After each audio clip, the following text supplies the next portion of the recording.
The mastermind process is amongst the most powerful processes for people to really get their projects, their jobs, their businesses, their companies to the next level. And one of the most successful masterminds in the world today is from the YPO Forum. And what I have discovered that makes it successful is at the intersection of a few things. Number one is that they follow a very strict protocol which has been designed. There's confidentiality of the highest order, and the processes are following the principles that you are sharing. It's really about unpacking and putting into the conversation things that are troubling them, and then once they get that release, there's an emotional release, that there's an objectivity that comes in, and then they work from there. So from a mastermind process, what are your sort of the ideas that people can take their mastermind to the next level?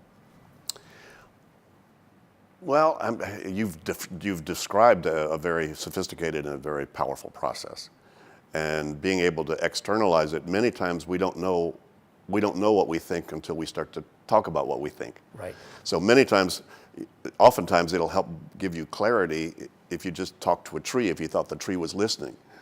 Right. So having a forum that's safe enough for people to be able to express themselves is terrific, and it is part of this principle that let me externalize this in some way.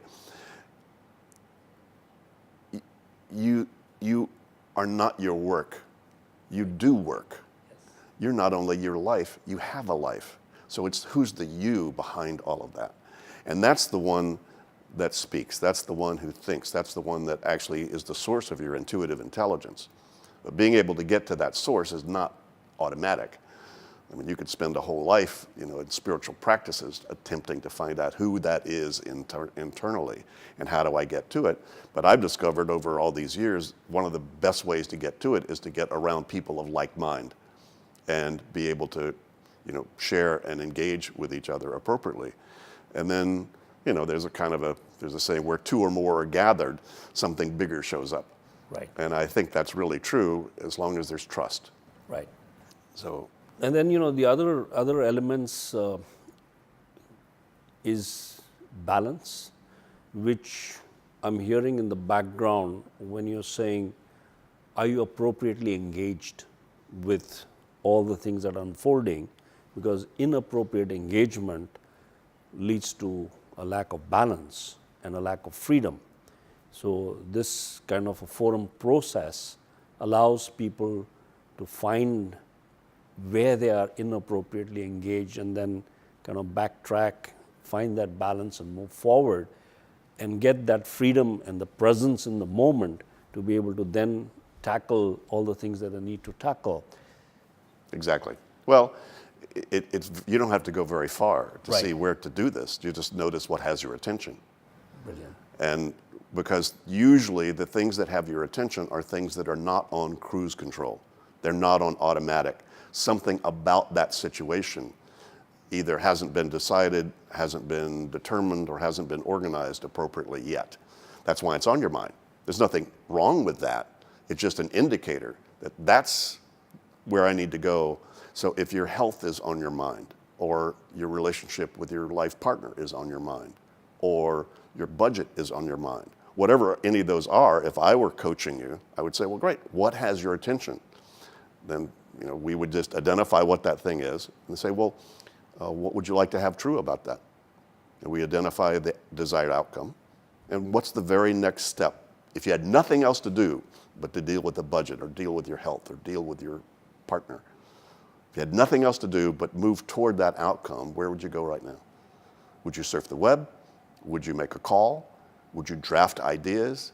Would you have a conversation? What's the very next thing that you would need to do?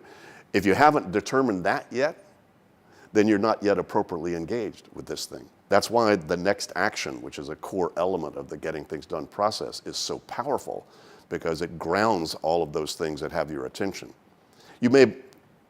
Maybe that's not exactly the best action to take. You'll find out, but you need to engage. engage with it in some appropriate way. And what's interesting is once you actually start to identify what has your attention, go through this process to get it off your mind, then you discover what really has your attention. Right. Which then you get to take this to a more subtle level. Okay, well, great. What would I need to do to get that off my mind? What would I need to do to get that off my mind? Oh, wow.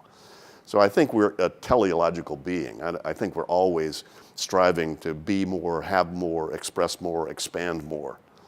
And this doesn't get rid of challenges. It allows you to appropriately engage with what that challenge is, as opposed to complain about it or feel the victim of it.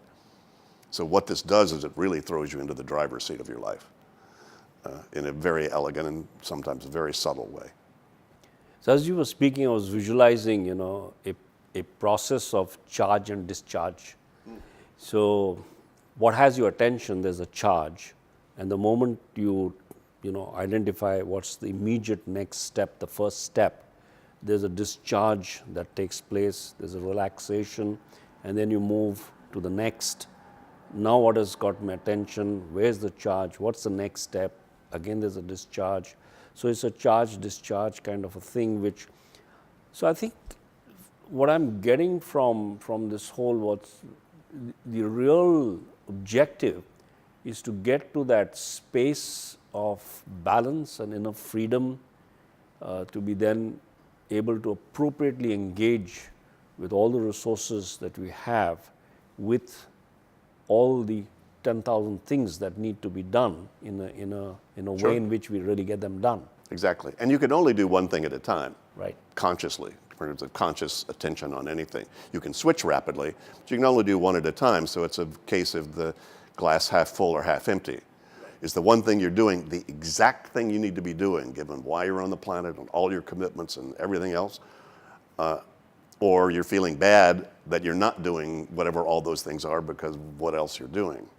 And to your point about balance, I would say what you're really after is to be in your zone, where time disappears. Because when time disappears, there is no distinction between personal and professional.